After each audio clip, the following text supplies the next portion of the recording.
আজকে বাসায় আমি অনেক ঝাল ঝাল আর মশলা মশলা তেল তেল করে গরুর বট বা ভুঁড়ি আর সাথে গরুর কলিজা রান্না করেছিলাম।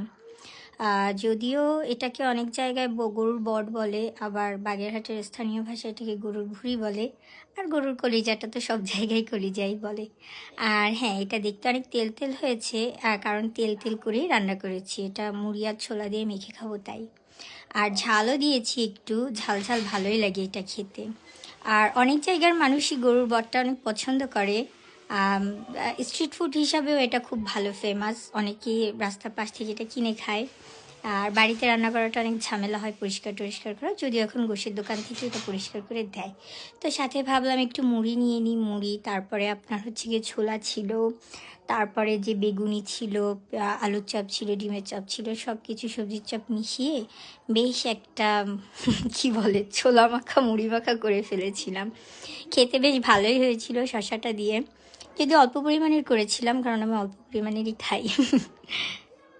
চাইলে আপনারা এরকমটা বাড়িতে ট্রাই করে খেতে পারেন, ভালোই লাগে খেতে।